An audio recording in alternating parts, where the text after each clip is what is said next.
વિરમગામમાં આકાશમાંથી આફત ત્રાટકતા ખેતરો બન્યા તળાવ। ચારે બાજુ પાણી જ પાણી, ખેતર હોય કે ખુલ્લું મેદાન, ફેક્ટરી હોય કે ઉદ્યોગપતિઓની ખાલી જમીન, બધું જ પાણીમાં ડૂબી ગયું। જળતબાઈના આ દ્રશ્યો છે વિરમગામના। ભારે વરસાદના પગલે અમદાવાદના વિરમગામની હાલત ખરાબ થઈ ગઈ છે। અહીં હજારો વીઘા જમીનમાં પાણીએ કબજો જમાવી લેતા ખેડૂતોના હાલ બેહાલ થઈ ગયા। વરસાદ વિરામના 5 દિવસ બાદ પણ અહીં જળમગ્ન જેવી જ હાલત હોવાથી ખેડૂતો પોતાના જ ખેતરમાં જઈ શકતા નથી। પાકે જળ સમાધિ લીધી, રોડની બંને બાજુએ પાણી તારાજી સર્જી ચૂક્યું। વરસાદના કારણે ખેડૂતો અને વેપારીઓને ભારે નુકસાન થયું, ત્યારે પૂર્વ ધારાસભ્ય લાખાભાઈ ભરવાડે નુકસાનીની સહાય કરવા માંગ કરી છે। ખેડાના કુમરવાડ ગામમાં શેઢી નદીના પાણીએ ખેતરો કર્યા ધૂળધાણી। ખેડાના કુમરવાડ ગામમાં શેઢી નદીનું પાણી ખેડૂતો માટે આશીર્વાદરૂપ નહીં પરંતુ અભિશાપરૂપ સાબિત થયું છે। પૂરના પાણીએ એવી પથારી ફેરવી કે ખેતરો હવે ગોત્યા મળતા નથી। પૂરના પાણી અહીંના હજારો વીઘા ખેતરમાં ફરી વળતા પાકની પથારી ફરી ગઈ। ખેડાના કુમરવાડ ગામમાં શેઢી નદીના પાણી ફરી વળતા ખેતરોમાં રેતીના થર જામી ગયા। રેતીના થરમાં પાક જ ગાયબ થઈ ગયા હોય તેવા દ્રશ્યો જોવા મળ્યા। અહીં ખેડૂતોએ શાકભાજી, ડાંગર સહિતના પાકનું વાવેતર કર્યું, પરંતુ ખેડૂતોની મહેનત પર પાણી ફરી વળ્યું। તારાજી એવી સર્જાઈ કે ખેડૂતોને વીઘા દીઠ લાખો રૂપિયાનું નુકસાન થયું। ખેતરોમાં કંઈ બચ્યું નથી, જાણે ક્રિકેટના મેદાન જ બની ગયા। તમામ શાકભાજીના માંડવા જમીન દોસ્ત થઈ ગયા। રોજ શાકભાજી વેચીને પોતાના પરિવારનું જીવન ગુજારતા લોકો બરબાદ થઈ ગયા। ડાંગરના પાક પર એવા પાણી ફરી વળ્યા કે આખો કલર બદલાઈ ગયો, તો પશુઓનો લીલો ઘાસચારો કે સૂકો ઘાસચારો પણ ન રહ્યો। હવે ખેડૂતોને આશા છે કે સરકાર સર્વે કરી તેમને વળતર ચૂકવે। અમદાવાદમાં આકાશી મહેર બાદ બીમારીનો કહેર। રાજ્યભરમાં આકાશી મહેર બાદ હવે બીમારીનો કહેર જોવા મળી રહ્યો છે। શહેર પાણીજન્ય અને મચ્છરજન્ય રોગચાળાએ માથું ઉચેકતા હોસ્પિટલો દર્દીઓથી હાઉસફુલ થઈ છે। ઓપીડીમાં લાઈનો લાગે છે। અમદાવાદ સહિતના શહેરોમાં વાયરલ ઇન્ફેક્શન, મેલેરિયા, કમળો, ડેન્ગ્યુ, ચિકનગુનિયા, ટાઇફોઇડ, કોલેરા, ઝાડા ઉલટી સહિતના કેસમાં જોરદાર ઉછાળો આવ્યો છે। અમદાવાદમાં ચાલુ મહિનામાં જ 500થી વધુ ડેન્ગ્યુના કેસ નોંધાયા। મેલેરિયાના પણ 300થી વધુ કેસ નોંધાયા। ઝાડા ઉલટીના 1000 કેસ, કમળાના 500 કેસ, ટાઇફોઇડના 700 કેસ, કોલેરાના 30 કેસ। શહેરમાં વધી રહેલા રોગચાળા બાદ તંત્ર એક્શનમાં આવ્યું। આરોગ્ય વિભાગે શહેરના પાર્ટી પ્લોટ, મોલ સહિત શૈક્ષણિક એકમમાં ચેકિંગ કર્યું છે। શહેરમાં 389 એકમોમાં ચેકિંગ હાથ ધર્યું। મચ્છર બ્રીડિંગ મળતા 185 એકમને નોટિસ ફટકારવા એએમસી દ્વારા 3 લાખનો વહીવટી ચાર્જ પણ વસૂલ કરાયો। બીજી તરફ અમદાવાદમાં વરસાદ બાદ રોગચાળો ફેલાતા કોર્પોરેશને સફાઈ અભિયાન શરૂ કર્યું। શહેરના 7 ઝોનમાં યુદ્ધના ધોરણે સફાઈ કામગીરી શરૂ કરી। 10,000 કર્મચારીઓ સફાઈ અભિયાનમાં જોડાયા। દવા અને પાવડરનો છંટકાવ કરાયો। 10 દિવસ ચાલશે સફાઈ અભિયાન। બીજી તરફ અમદાવાદ બીજે મેડિકલના ડોક્ટરોએ ફરી હડતાલની ચીમકી આપી છે। કેટલીક માંગ પૂરી ન થતા રેસિડેન્ટ ડોક્ટર સોમવારથી હડતાલ પર ઉતરશે। ઇમરજન્સી સહિતની તમામ સેવાઓ બંધ રહેશે। વિઘ્નહર્તા ગણેશજીના આગમનની તડામાર તૈયારી શરૂ। ઇકો ફ્રેન્ડલી મૂર્તિની ધૂમ ડિમાન્ડ। શ્રાવણ માસ પૂર્ણ થવાની એક જ દિવસ બચ્યો છે, ત્યારે વિઘ્નહર્તા ગણેશજીના મહાઉત્સવના આગમનની ઘડીઓ ગણાઈ રહી છે। ગણેશ ઉત્સવને લઈને રાજ્યભરમાં તડામાર તૈયારીઓ ચાલી રહી છે। 10 દિવસ સુધી ગુજરાત પણ મહારાષ્ટ્રની માફક ગણેશમય બની જશે। એમાં પણ દક્ષિણ ગુજરાત તો જાણે મિની મુંબઈ હોય તે રીતે ઠેર ઠેર ગણેશજીની મૂર્તિની સ્થાપના થાય છે। ત્યારે આ વખતે સુરત, બારડોલી, નવસારી, વલસાડ સહિતના પંથકમાં ઇકો ફ્રેન્ડલી ગણેશજીની મૂર્તિની ધૂમ ડિમાન્ડ નીકળી પડી છે। બારડોલી પંથકમાં પણ ગણેશ પંડાલ માટે લોકોએ મૂર્તિ ખરીદવાનું શરૂ કરી દીધું છે। શહેરમાં 700થી વધુ ગણેશ મંડળો દ્વારા ગણેશ ઉત્સવ મનાવવામાં આવે છે। ત્યારે આ વર્ષે ભાવિકોમાં પર્યાવરણને લઈ જાગૃતિ જોવા મળી રહી છે। પહેલા પીઓપી મૂર્તિનું ઘણું વેચાણ થતું હતું, જ્યારે આ વર્ષે ભાવિકો માટેની ઇકો ફ્રેન્ડલી મૂર્તિ ખરીદાતી જોવા મળી છે। રાજ્ય બહારથી મૂર્તિના વેચાણ અર્થે આવેલા મૂર્તિકારો સૌથી વધુ ઇકો ફ્રેન્ડલી ગણેશજીની પ્રતિમા બનાવી છે। આ માટે પણ માટી વાપરવામાં આવે છે, તે કલકત્તાથી મંગાવવામાં આવે છે। 25 ટન માટી લાવવા માટે વહીવટી ખર્ચ સહિત 1.25 લાખ રૂપિયા જેટલો ખર્ચ થવા જાય છે, જેને લઈ આ વર્ષે મૂર્તિના ભાવમાં ખાસ્સો વધારો જોવા મળી રહ્યો છે। મૂર્તિકારોને ગણેશ આયોજકો જે ફોટા આપે છે એ જ પ્રમાણેની મૂર્તિઓ બનાવી આપે છે। ભક્તો દ્વારા ઇકો ફ્રેન્ડલી ગણેશજીની અવનવી ડિઝાઇનની પ્રતિમાઓની સ્થાપના કરવા માટે ગણેશજીની પ્રતિમાની ખરીદી કરવાની હોડ લાગી છે, પરંતુ આ વખતે ભક્તોને ગણેશજીની સ્થાપના મોંઘી પડશે। અંબાજીમાં પદયાત્રીઓને વીમા કવચથી કરાયા સુરક્ષિત। યાત્રાધામ અંબાજી ખાતે ભરાનાર ભાદરવી પૂનમના મેળામાં પદયાત્રાએ આવતા લાખો શ્રદ્ધાળુઓની ચિંતા સતત અંબાજી મંદિર ટ્રસ્ટ કરતું રહ્યું છે, અને આ વખતે પણ અંબાજી આવતા તમામ યાત્રિકોને વીમા કવચ પૂરું પાડવામાં આવ્યું છે। આતંકવાદી કે ભાંગફોડિયા પ્રવૃત્તિ અને માનવસર્જિત તેમજ કુદરતી હોનારતો સામે યાત્રિકોને વીમા કવચથી સુરક્ષા કરી દેવાય છે। 12 સપ્ટેમ્બરથી શરૂ થનાર ભાદરવી પૂનમના મેળામાં મૂળ અંબાજી ધામથી 20 કિલોમીટરના વિસ્તારમાં જો કોઈ આવી ઘટના બને તો યાત્રિકોને વીમાનો લાભ મળી શકે તેમ છે, જેના માટે મંદિર ટ્રસ્ટ દ્વારા 3 કરોડ રૂપિયા માતબર રકમનો વીમો ઉતારવામાં આવ્યો છે। આ વીમાની રકમ અસરગ્રસ્ત વ્યક્તિની ઉંમર અને તેનો પગાર ધોરણના અનુસાર નક્કી કરવામાં આવી છે। અરવલ્લીમાં નકલી ડેપ્યુટી કલેક્ટર પકડાયો, અસલી પોલીસ સામે રોફ જમાવતો ભારે પડી ગયો. સમગ્ર રાજ્યમાં નકલી અધિકારીઓનો જાણે કે રાફડો ફાટ્યો છે. નકલી કચેરી, નકલી ટોલ, નકલી અધિકારી પકડાયા બાદ હવે અરવલ્લીથી નકલી ડેપ્યુટી કલેક્ટર પકડાયો છે. અરવલ્લી જિલ્લાના બાયડ તાલુકાના સાચંબાના ઇન્દ્રાણ પંથકમાં અસલી પોલીસ સામે જ નકલી અધિકારીએ રોફ જમાવતા ખેલનો પર્દાફાશ થયો.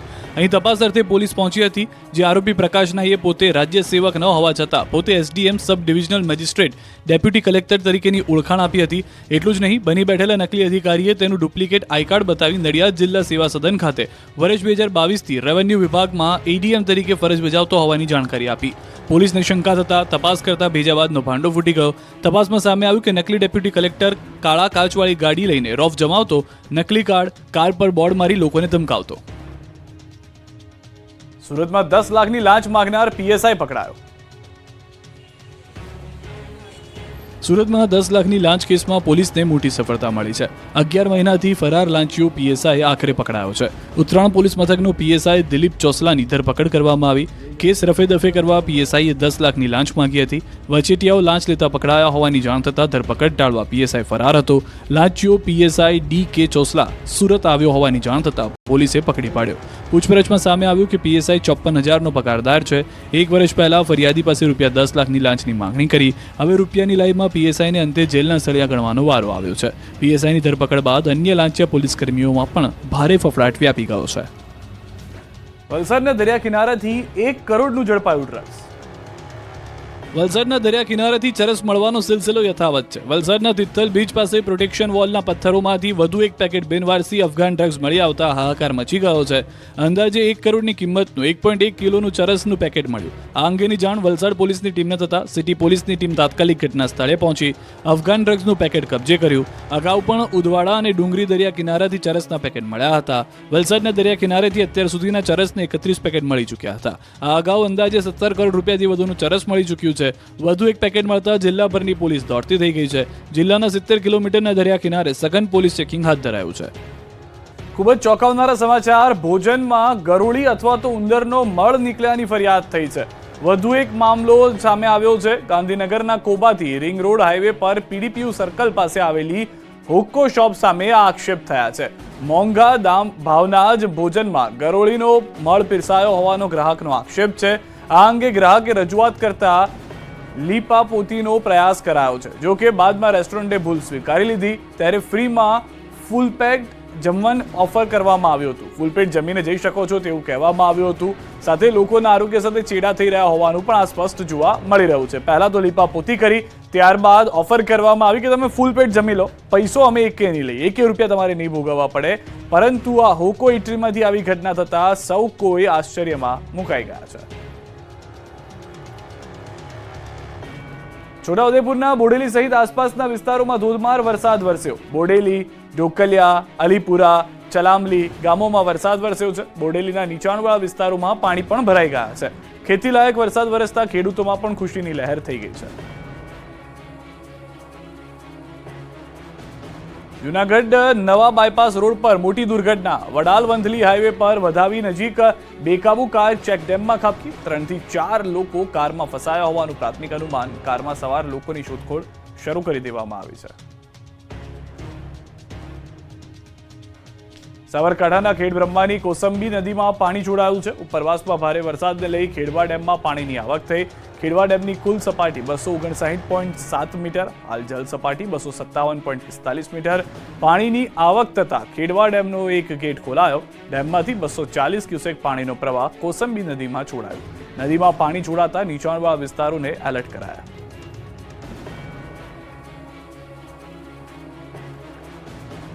આવતીકાલથી મેઘરાજા ફરી ધબધબાટી બોલાવશે. નવરાત્રીમાં પણ આવશે રાસ રમવા. મેઘરાજાની તોફાની બેટિંગ બાદ 2-3 દિવસથી રાજ્યભરમાં વરાપ નીકળી છે. ઉઘાડ નીકળતા લોકોએ રાહતનો શ્વાસ લીધો. ઓગસ્ટમાં થયેલા આકાશી આક્રમણથી હજુ લોકોને કળ વળી નથી, ત્યાં ફરી ગુજરાતને ગમરોળવા માટે મેઘરાજા આવી રહ્યા છે. હવામાન વિભાગે આગાહી કરી છે કે આવતીકાલથી ફરી વરસાદનો રાઉન્ડ શરૂ થશે. આગામી 5 દિવસ સુધી રાજ્યમાં સામાન્યથી ભારે વરસાદ પડી શકે છે. 2 સપ્ટેમ્બરે સૌરાષ્ટ્ર, મધ્ય ગુજરાત અને દક્ષિણ ગુજરાતમાં અતિભારે વરસાદની આગાહી કરવામાં આવી છે. 3 સપ્ટેમ્બરના રોજ અમરેલી, ભાવનગર, આણંદ, વડોદરા, ભરૂચ, નર્મદામાં અતિભારે વરસાદની આગાહી છે. સાથે અમદાવાદ, સુરેન્દ્રનગર, ગાંધીનગર, સુરતમાં પણ પડી શકે છે મેઘકહેર. 4 સપ્ટેમ્બરે કચ્છ, બનાસકાંઠા, સાબરકાંઠા, પાટણ, મહેસાણા, ગાંધીનગર, અમદાવાદમાં અને સાથે ખેડાનો પણ વારો પાડી દેશે મેઘરાજા. તો 5 સપ્ટેમ્બરે બનાસકાંઠા, પાટણ, મહેસાણા, સાબરકાંઠામાં ભારે વરસાદ ખાબકી શકે છે. જૂનાગઢના વંથલીના આગાહીકાર રમણીક વામજાની પણ મોટી આગાહી. તેમનું માનીએ તો નવરાત્રિમાં પણ રાસ રમવા આવશે મેઘરાજા. ભાદરવા મહિનામાં પણ ભૂક્કા બોલાવશે મેઘરાજા. 13 થી 15 સપ્ટેમ્બરે ગાજવીજ સાથે વરસાદ થશે. પછી 21 થી 28 સપ્ટેમ્બરમાં પણ ગાજવીજ સાથે વરસાદ થઈ શકે. કેટલાક ભાગમાં 2 થી 7 ઇંચ સુધી વરસાદ થઈ શકે. ભાદરવા મહિનામાં તીડનો પ્રકોપ પણ રહી શકે છે. જૂનાગઢમાં શ્રાવણ માસમાં જ મહાદેવ મંદિરમાં ત્રાટક્યા ચોર. જૂનાગઢમાં તસ્કરો બેફામ બન્યા છે. ઘોર કળિયુગમાં હવે ચોરોને ભગવાનનો પણ ડર રહ્યો નથી. પોલીસથી ન ડરતા તસ્કરો હવે ભગવાનને પણ છોડતા નથી. જૂનાગઢના દોલતપરામાં ધુણેશ્વર મહાદેવ મંદિરમાં તસ્કરો ત્રાટક્યા હતા. શ્રાવણ માસમાં જ મહાદેવ મંદિરમાં ચોરોએ મંદિરમાં પ્રવેશી ચોરી કરી. મંદિરમાં ઘૂસી દાનપેટીમાંથી 7 થી 8 હજાર રૂપિયાની ચોરી કરી. બાદમાં કોઈને ખબર ન પડે તેમ ફરાર થઈ ગયા. પરંતુ ડાકુઓની આ હરકત કેમેરામાં કેદ થઈ ગઈ. પોલીસે સીસીટીવીના આધારે તપાસ શરૂ કરી છે. વલસાડમાં ખૂંખાર દીપડા પર શ્વાન ભારે પડ્યો. દીપડાને ઊભી પૂંછડીએ ભગાડ્યો. વલસાડમાં ખૂંખાર દીપડાને શ્વાન સાથે ભાત ભીડવી ભારે પડી ગઈ. શહેરમાં અડધી રાત્રે લગભગ 5 મિનિટ સુધી ખૂંખાર દીપડા અને એક પાલતુ શ્વાન વચ્ચે લડાઈ થઈ, પણ વફાદાર શ્વાને ખૂંખાર દીપડાને ઊભી પૂંછડીએ ભગાવી દીધો. વલસાડના રીલા ગામની ઘર આંગણે સાંકળથી બાંધેલા એક પાલતુ શ્વાનને દીપડાએ શિકાર બનાવવાનો પ્રયાસ કર્યો, પણ પછી જે દ્રશ્યો કેમેરામાં કેદ થયા તે ચોંકાવનારા હતા. રાત્રે ઊંઘી રહેલા શ્વાન પાસે બિલ્લી પગે દીપડો પહોંચ્યો અને તે બાદ દીપડાએ શ્વાનના ગળાના ભાગેથી જ પકડી લેવાનો પ્રયાસ કર્યો. દીપડા અને શ્વાન વચ્ચે જીવ સટોસટીની લડાઈ થઈ, જે બાદ શ્વાનની હિંમતથી દીપડાને ઊભી પૂંછડીએ ભાગવું પડ્યું. રોલા ગામના છેવાડે ડુંગરી ફરિયામાં ઘરમાં લાગેલા સીસીટીવીમાં આ દ્રશ્યો કેદ થયા. પરિવારજનો ઉઠી ગયા બાદ તપાસ કરતા લોકો પણ એકઠા થયા અને વન વિભાગને જાણ કરી. બનાવની જાણ થતાં જ વન વિભાગની ટીમ પણ દીપડાને ઝડપવા કાર્યવાહી શરૂ કરી ચૂકી છે. 2700 કરોડના સટ્ટાકાંડનો મોસ્ટ વોન્ટેડ દીપક ઠક્કરની દુબઈથી ધરપકડ. ગુજરાતમાં 2700 કરોડથી વધુના સટ્ટાકાંડનો આરોપી દુબઈમાંથી ઝડપાયો છે. આ આરોપી સામે સીબીઆઈ દ્વારા રેડ કોર્નર નોટિસ જાહેર કરવામાં આવી હતી. દુબઈમાં તેનું લોકેશન મળ્યા બાદ અબુધાબી પોલીસ સાથે સંકલન કરવામાં આવ્યું. દુબઈ પોલીસ દ્વારા તેની ધરપકડ કરવામાં આવી. ત્યારબાદ ગુજરાત પોલીસે દુબઈથી દીપક ઠક્કરને કબજો મેળવી ગુજરાત લઈ આવી. બનાસકાંઠાના ડીસાના બાબરનો મૂળ રહેવાસી દીપક ઠક્કર એક ડબ્બા ટ્રેડિંગની એપ્લિકેશન થકી સટ્ટો રમાડતો. દુબઈમાં બેસીને દીપક સટ્ટાનું નેટવર્ક ઓપરેટ કરતો. રૂપિયા હવાલાથી દુબઈ પહોંચતા. લોકડાઉન પહેલા દીપક પહેલીવાર દુબઈ ગયો અને ફ્લેટ ભાડે રાખી ઓફિસ ખોલી. 2700 કરોડથી વધુ રૂપિયાના સટ્ટાકાંડ મામલે અમદાવાદ માધવપુરા પોલીસ સ્ટેશનમાં ગુનો નોંધાયો, જેમાં દીપક ઠક્કર વોન્ટેડ હતો. દીપક ઠક્કર છેલ્લા 5.5 મહિનાથી દુબઈની જેલમાં કેદ હતો. ખૂબ જ ચોંકાવનારા સમાચાર. ભોજનમાં ગરોળી અથવા તો ઉંદરનો મળ નીકળ્યાની ફરિયાદ થઈ છે. વધુ એક મામલો સામે આવ્યો છે. ગાંધીનગરના કોબાથી રિંગ રોડ હાઈવે પર પીડીપીયુ સર્કલ પાસે આવેલી હોક્કો શોપ સામે આક્ષેપ થયા છે.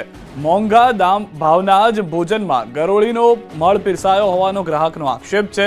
આ અંગે ગ્રાહકે રજૂઆત કરતા લીપાપોતીનો પ્રયાસ કરાયો છે. જો કે બાદમાં રેસ્ટોરન્ટે ભૂલ સ્વીકારી લીધી. ત્યારે ફ્રીમાં ફૂલ પેક જમવાનું ઓફર કરવામાં આવ્યું હતું. ફૂલ પેટ જમીને જઈ શકો છો તેવું કહેવામાં આવ્યું હતું. સાથે લોકોના આરોગ્ય સાથે ચેડા થઈ રહ્યા હોવાનું પણ આ સ્પષ્ટ જોવા મળી રહ્યું છે. પહેલા તો લીપાપોતી કરી, ત્યારબાદ ઓફર કરવામાં આવી કે તમે ફૂલ પેટ જમી લો, પૈસો અમે એકે નહીં લઈએ, 1 રૂપિયા તમારે નહીં ભોગવવા પડે. પરંતુ આ હોકો ઇટરીમાંથી આવી ઘટના થતા સૌ કોઈ આશ્ચર્યમાં મુકાઈ ગયા છે.